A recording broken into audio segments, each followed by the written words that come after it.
اعوذ باللہ من الشیطان اللعین الرجیم بسم اللہ الرحمن الرحیم الحمد للہ رب العالمین والعاقبۃ للمتقین والنار للملحدین والکافرین والمشرکین والصلاة والسلام علی اشرف الانبیاء والمرسلین وخاتم النبیین حبیب الہ العالمین وشفیع المذنبین مولانا مولا الکونین جد الحسن والحسین ابی القاسم مصطفیٰ محمد اللہم صل علی محمد وعلی آل بیتہ الطیبین الطاہرین المعصومین المنتجبین المنتخبین الغر المیامین واللعنۃ اللہ علی اعدائہم اجمعین وغاصب حقوقہم ومنکر فضائلہم ومنکر عصمتہم ومنکر ولایتہم اجمعین من الآن الى قیام یوم الدین رب اشرح لی صدری ویسر لی امری واحلل عقدۃ من لسانی یفقهوا قولی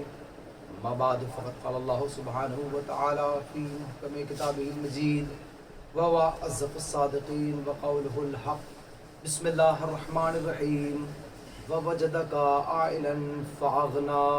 صلوات پڑھتے مل کے محمد علیہ محمد اللہم صل علی محمد.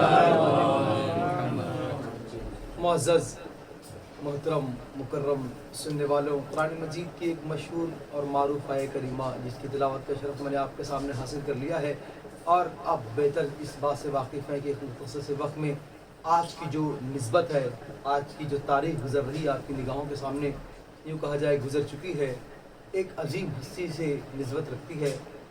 اس سال جس سال یہ حادثہ اور یہ واقعہ ہوا، اس سال کو عام الحزن کے نام سے یاد کیا گیا.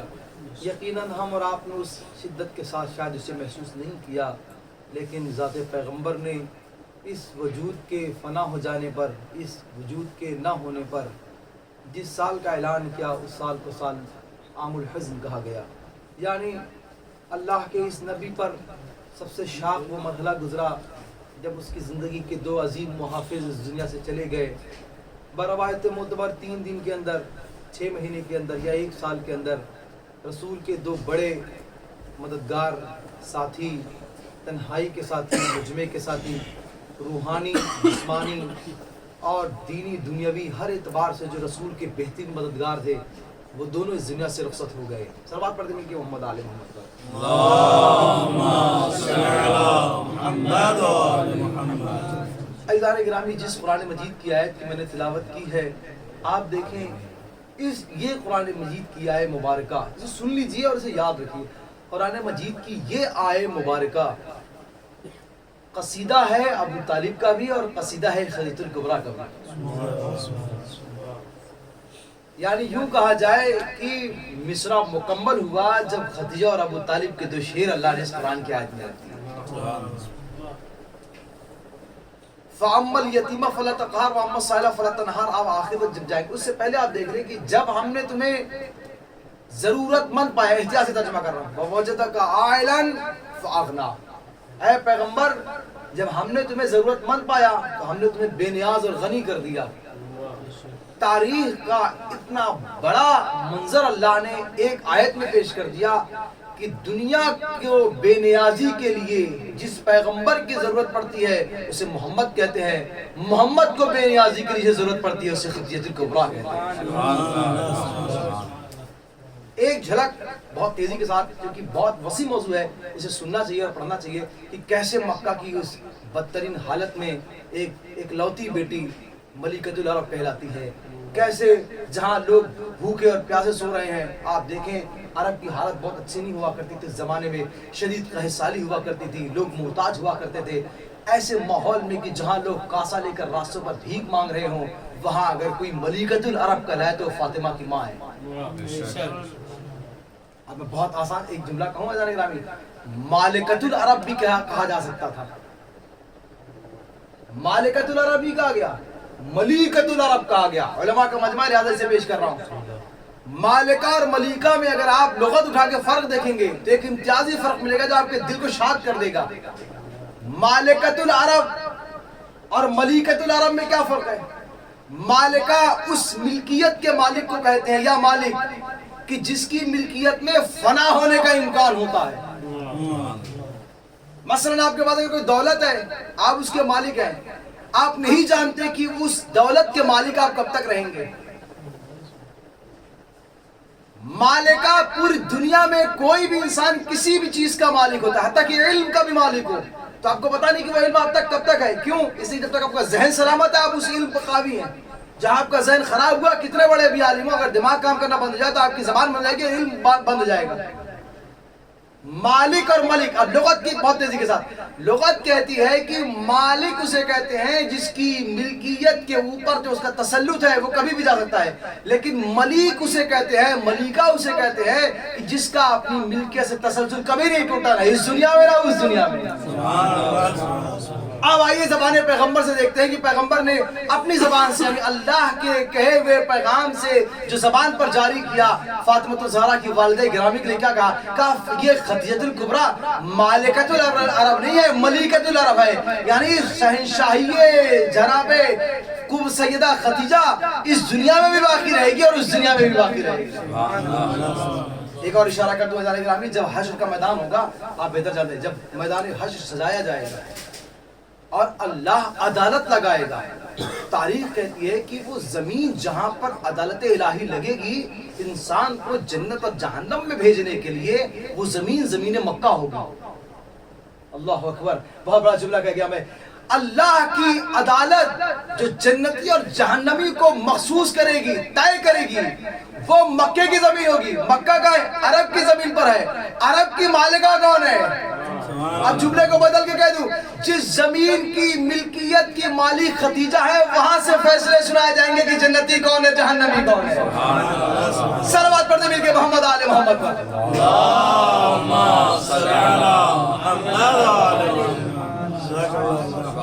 خدیجہ الکبریٰ، اللہ اکبر۔ فضیلت کے لیے میں اگر خطابت کی زبان میں کہوں اور جملے کو بناؤں تو شاید اس کمال کی منزل کو نہ چھو سکے۔ آئیے معصومین کی زبان سے دیکھتے ہیں کہ معصومین نے اس شہزادی اور بیوی کے لیے کیا کہا ہے۔ رسول کی اکلوتی بیوی، 25 سالہ زندگی میں رسول نے کسی سے عقد نہیں کیا۔ اس کے بعد آپ دیکھیں کہ مختصر زندگی اس میں کئی شادیاں کی ہیں، لیکن جب تک خدیجہ الکبریٰ عقد پیغمبر میں رہی، پیغمبر نے عقد نہیں کیا، کسی اور زوجہ سے عقد نہیں کیا۔ عزیزان محترم، آئیے دیکھتے ہیں شہزادی کون ہے؟ پیغمبر اکرم حضرت محمد مصطفیٰ صلی اللہ علیہ وآلہ وسلم۔ داخل بہت تیزی کے ساتھ وقت مکمل ہو گیا۔ داخل خانہ ہوئے تو دیکھا کہ فاطمہ الزہرا سلام اللہ علیہا محزون ہے، غمگین ہے، چہرے پہ غم کے آثار ہیں۔ رسول نے بڑے ہی پیار سے، ہمیشہ کی طرح بڑی محبت سے کہا، بیٹی کوئی مسئلہ ہو گیا، کوئی پریشانی ہے، کوئی دقت ہے، کیا بات ہوگی؟ تو رسول کی اکلوتی بیٹی جس کے ہاتھ میں نظام کائنات ہے، رسول کی طرف دیکھ کے غم والے چہرے سے کہنے لگی کہ یا بابا، مجھے آپ کی فلاں بیوی بار بار ایک طنز دیتی ہے کہ نہ جانے رسول کیوں محزون رہتے ہیں، نہ جانے رسول اس کو کیوں یاد کر کر کے روتے رہتے ہیں، جبکہ وہ بوڑھی ہو چکی تھی، ہم اس سے زیادہ جوان ہیں، ہم اس سے زیادہ خوبصورت ہیں، رسول ہمیں دیکھ کے خوش نہیں ہوتے، ہمیشہ اسے یاد کر کے محزون رہتے ہیں۔ میری والدہ کا نام لے لے کر ایک بیوی بہت طنز کرتی ہے، ایک زوجہ محترمہ ہے تو بہت طنز کرتی ہے اور میرا مذاق اڑاتی ہیں کہ وہ تو بوڑھی تھی، اس کے پاس کچھ نہیں تھا، ایسی تھی ویسی تھی۔ رسول ایک مرتبہ جوش میں آتے ہیں، تیش میں آتے ہیں اور آ کے کہتے ہیں فاطمہ الزہرا، اب اگر وہ خدیجہ کی شان میں گستاخی کرنے کی کوشش کرے تو اس سے یہ جملہ کہہ دینا جو قیامت تک کے لیے کافی ہے، اس سے کہنا کہ چاہے وہ جیسی ہو، اس کی فضیلت کے لیے رسول فرماتے ہیں کہ اگر کوئی میری زوجہ کے بارے میں، خدیجہ الکبریٰ کے بارے میں جو الٹے پلٹے جملے کہے، نہ مناسب الفاظ کا استعمال کرے، تو کل سے تم اسے جواب دینا کہ خدیجہ کی فضیلت کے لیے یہی کافی ہے کہ اس کی بیٹی کا نام فاطمہ الزہرا ہے۔ رسول اکرم نے پوری زندگی سمیٹ کے دیا، کائنات کی ہر شے جس کا احترام کرے اسے فاطمہ کہتے ہیں، فاطمہ جس کے احترام میں کھڑے ہو جائے اسے خدیجہ الکبریٰ کہتے ہیں۔ صلوات پڑھتے مل کے محمد آل محمد پر۔ میں نے جملہ یوں ہی نہیں کہا، اپنی ذمہ داری کے ساتھ حشر کا ہنگام ہوگا۔ آپ روایتیں اٹھا دیکھیں، اگر والد محترم گھر میں داخل ہو جائے، آپ کے باپ گھر میں آ جائیں، احتراماً آپ کے لیے کھڑا ہونا شریعت کہتی ہے کہ ضروری ہے، لیکن اگر ماں داخل ہو جائے تو آپ کو 2 مرتبہ اٹھ کر احترام کرنا چاہیے۔ سوچے کیا منظر ہوگا، پوری تاریخ آپ کے سامنے ہے اور پوری روایت وہ آپ کے سامنے. حشر کا میدان ہوگا, 1,24,000 انبیاء تخت نشین ہوں گے. تاریخ کہتی ہے کہ جب وہاں پیغمبر آئیں گے تو سارے انبیاء احترام پیغمبر میں اٹھ جائیں گے. اس کے بعد ایک ایک کر کے حشر کے میدان میں ائمہ آئیں گے. جب ائمہ آئیں گے تو مع نبی آخری پیغمبر سارے انبیاء ہمارے ائمہ کے احترام میں اٹھ جائیں گے.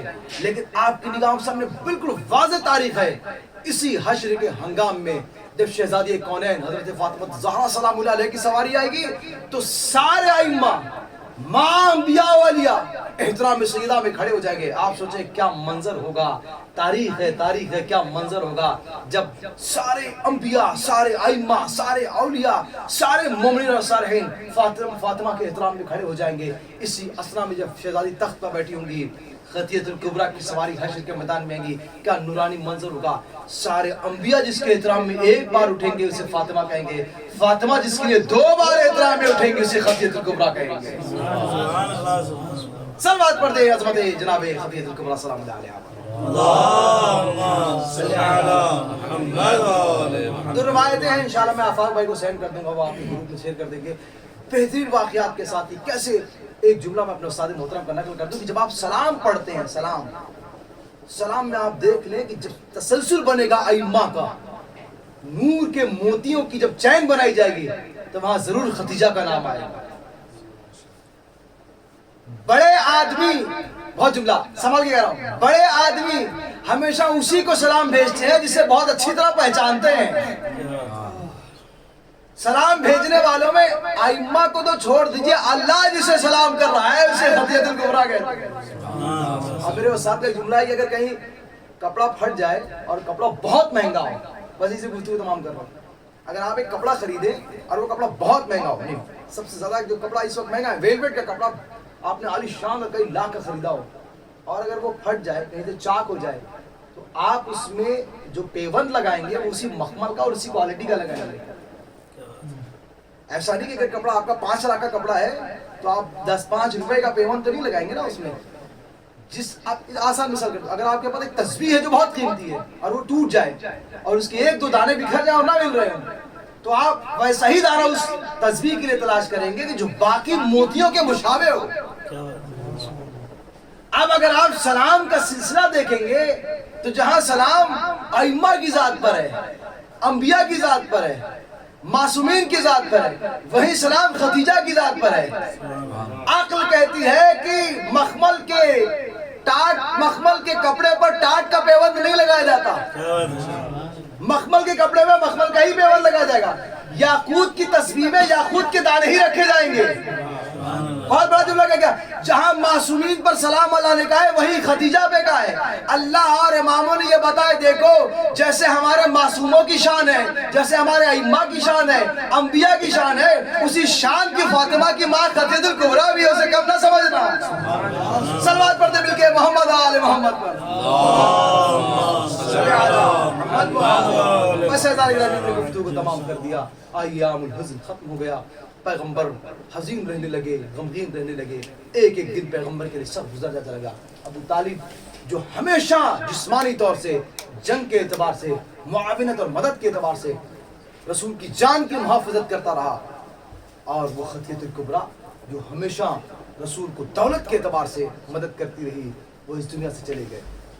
تاریخ نے جو جملہ لکھا, میں نے جو روایتیں پڑھی وہ آپ کے سامنے پوری ذمہ داری کے ساتھ سنا رہا ہوں. اہل حرم جب اس سفر کربلا میں آئے تھے, جہاں پر بھی جس نے بھی خواب دیکھا, پوری ذمہ داری کے ساتھ جملہ کرا, کسی بھی شہید کی فیملی میں, کسی بھی شہید کے خانوادے نے اگر کربلا کے بعد سفر شام میں خواب دیکھا اور بیویوں کو آسمان سے اترتے دیکھا, آپ دل پر رکھ کے بتائیں کہ آپ نے روایت نہیں پڑھی کہ ان تمام بیویوں میں ہمیشہ ایک بیوی ضرور ہوا کرتی تھی جسے خدیجہ الکبریٰ کہتے ہیں. آسیہ, حوا, کلثوم اور جناب خدیجہ ہمیشہ, حتیٰ کہ شام کے زندان میں جب آخری مرحلے میں سکینہ بنت الحسین نے خواب دیکھا. یعنی گرامی بڑی عجیب روایت ہے, میں نے پڑھی اور دل بھرا ہے, سوچ رہا ہوں آپ کو سنا. آخری ایام میں جب شہزادی سکینہ سلام اللہ علیہ کے آخری سانسیں چل رہی تھی, تو جب آنکھ لگی تھی خواب دیکھا تھا, تو خواب میں کیا دیکھا تھا, جب بیدار ہوئی اور رونے لگی، سیدہ سجاد نے پوچھا کہ سکینہ کیوں اس طرح بلک بلک کر رو رہی ہے؟ کہنے لگی سجاد میں نے خواب میں دیکھا ہے، میری آنکھ لگ گئی، میں نے خواب میں دیکھا کہ آسمان سے کچھ محملیں نازل ہونا شروع ہوئی اور ان محملوں میں نورانی بیویاں اترنا شروع ہو گئی، وہ سب میرے آس پاس آ کر بیٹھ گئی۔ تاریخ کے جملے ہیں، شہزادی سکینہ سلام اللہ نے کیا نقل کیا، کہاں جہاں فاطمہ الزہرا تھیں، جہاں حوا تھیں، جہاں آسیہ تھی، وہی میں نے دیکھا فاطمہ کی ماں خدیجہ الکبریٰ تھی، جو میرے سرہانے بیٹھی کہتی سکینہ تیری مصیبتیں ختم ہونے والی ہے۔ یعنی قدم پہ قدم کربلا کے شہیدوں پر جس طرح فاطمہ رو رہی تھی، اسی طرح سے فاطمہ کی ماں بھی گریا کر رہی تھی۔ اللہ بس یہی مجلس کا محاصل ہے۔ آپ نے سروں کو جھکا لیا، آج کی شہادت کی حاضری ہماری ہو گئی۔ طارق مرادی جملہ لکھا، شہزادی ہمیشہ مہاجرین و انصار اور مشرکین جو منافق تھے ان کی دشمنی کی وجہ سے خوف میں آ کر بیمار ہو گئی اور بستر عدالت پر چلی گئی۔ آخری سانسیں لیا، ہاتھوں کو رسول اللہ کے ہاتھ میں رکھا، یا رسول اللہ، اللہ کے نبی، میں نے آپ کے لیے جتنا میں کر سکتی تھی میں نے کیا، کیا آپ میری محشر میں ضمانت لیں گے نا رسول اللہ؟ کیا آپ میری بخشش کی ذمہ داری لیتے ہیں نا رسول اللہ؟ یا اللہ کے نبی، کیا میں نے آپ کا احترام تو کیا نا؟ بس ایک جملہ کہا اور تاریخ نقلادی جملہ لکھا، یا تو اسما بنت عمیس سے وصیت کیا یا پیغمبر سے وصیت کیا۔ کہنے لگے اے رسول، میں اس دنیا سے جا رہی ہوں، میری بچی بہت چھوٹی ہے، اس کا خیال رکھنا۔ فاطمہ کو فراموش نہیں کیا خدیجہ نے۔ اے رسول، اے اللہ کے نبی، میں نے آج تک آپ سے کچھ طلب نہیں کیا، میرے پاس اللہ نے جو بھی مجھے دیا تھا وہ میں نے سب آپ پہ قربان کر دیا، بس میری بیٹی فاطمہ کا خیال رکھنا۔ تو جملہ لکھا تاریخ نے وہ لکھا کہ جب بچیوں کی شادیاں ہوئی، ماں جانتی ہے، میں بھی اسے محسوس نہیں کر سکتا، ماں یہ کہہ رہی ہے کہ جب بچیوں کی شادی ہوتی ہے اور بچیاں اپنے گھر جاتی ہیں تو اس وقت اسے ماں کی بہت یاد آتی ہے، اسے بہت ضرورت ہوتی ہے۔ جب میری فاطمہ کا عقد علی کے ساتھ ہوگا تو میں اس وقت دنیا میں نہ رہوں گی۔ اے اللہ کے نبی، کسی ایسی زوجہ کا اہتمام ضرور کرنا جو میری فاطمہ کا خیال رکھ سکے۔ رونے والوں میں کہوں گا، اے خدیجہ الکبریٰ، آپ اپنی 5 سالہ بچی فاطمہ کا اتنا خیال رکھ رہی ہے، وصیت کر رہی ہے، ذرا آہستہ وصیت کرنا۔ اسی گھر میں علی بھی ہے، اسی گھر میں اور بھی آنے والے ہیں، اللہ اللہ کہیں یہ تمہاری وصیت کی صدائے کربلا تک نہ پہنچ جائے اور وہاں 3 سالہ بچی سن کے تڑپ نہ جائے کہ ایک ماں اپنے بچی کا اتنا احترام رکھ رہی ہے۔ ہائے میرا بابا اس دنیا سے جا رہا ہے، اب مجھے شام تک لوگ تماچے ماریں گے۔ بس رونے والوں، آخری جملہ اور آپ کی زحمتوں کو تمام کر رہا ہوں۔ وصیت مکمل ہو گئی، رسول نے کفن کا انتظام کیا، چونکہ ابھی تک نماز میت اسلام میں وارد نہیں ہوئی تھی، لہذا پیغمبر نے اپنے ہاتھوں سے قبر کے آغوش میں لٹایا، کفن پہنایا اور روتے روتے کفن کو ڈھانکا، قبر کو ڈھانکا، قبر کے سرہانے بیٹھ کے اللہ کا نبی روتا رہا۔ ہائے میرے مونس و یاور چلے گئے، ہائے میرے تنہائی، ہائے میرے مددگار اس دنیا سے رخصت ہو گئے۔ میں قبر کی طرف دیکھ کے، بقی میں ہے نا قبر مطہر، میں بقی کی جانب دیکھ کر وہ بی بی بہت خوش نصیب ہیں آپ بستر عدالت پر چلی گئی، خوف و ہراس سے اس دنیا سے چلی گئی، لیکن خوشا نصیب آپ کے ہاتھ پیغمبر کا تھا، آپ کو پیغمبر کے ہاتھوں سے قبر بھی مل گئی، آپ کے پیغمبر کے ہاتھوں سے دفن کی نوبت بھی مل گئی۔ اللہ اللہ، آپ کو کفن بھی مل گیا، لیکن زیر لحد خدیجہ ضرور یہ منظر دیکھ کے رو رہی ہوں گی کہ آج تو پیغمبر نے مجھے اپنے ہاتھوں سے دفن بھی کر دیا، کفن بھی بنا دیا۔ جب میں کل 61 ہجری کو کربلا جاؤں گی، میں وہاں دیکھوں گی کہ میرا حسین خاک کربلا پہ غسل و کفن پڑا ہوگا، کوئی اسے کفن دینے والا نہ۔